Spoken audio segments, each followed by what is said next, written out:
Baka naman gumanda na pakiramdam niya at ayun, lumipad ng Paris. Ano kaya nangyari kay Bobby? Iniwan ko siya dun eh. Ibinili ko sa kanya si Captain Barbell. Saan yung nagpunta yun?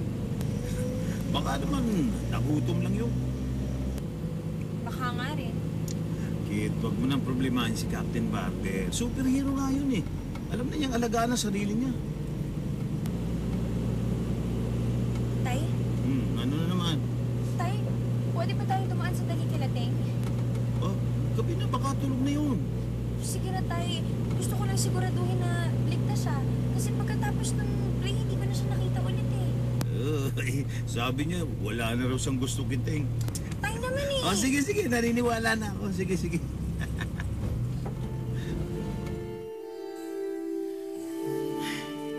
Salamat, nakauwi na tayo.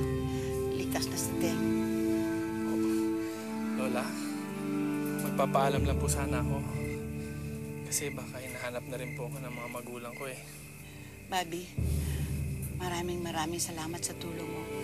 Isa kang tunay na kaibigan. Salamat po. Sige po, alis na po ako. Sige.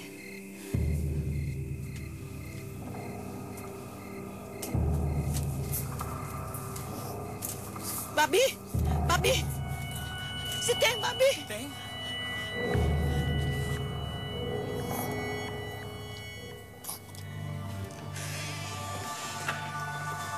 Buwisit na Captain Barbell yan. Takas na naman.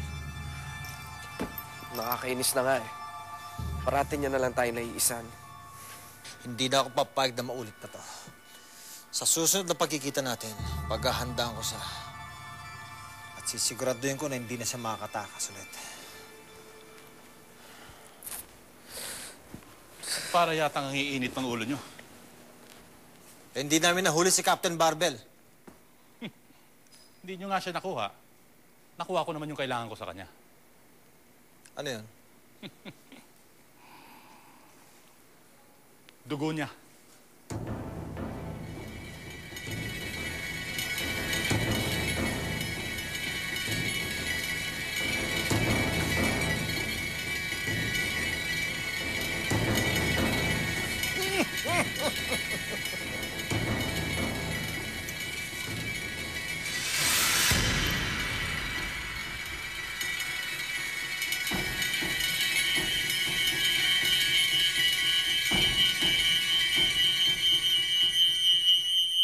Teng!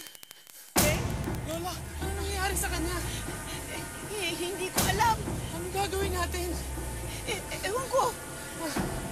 Alam ko na, dalhin po natin siya sa ospital. Ano? Ibabalik sa ospital. Diligtas nga natin siya dun eh. Hindi po natin siya pwede pabayaan. Alam ko na. May pupuntahan ako. Bantayan mo si Teng, ha? Bantayan mo siya. Pupuntahan ko yung makakatulong sa atin. Bantayan mo siya. Saan po kayo pupunta? Bantayan mo siya.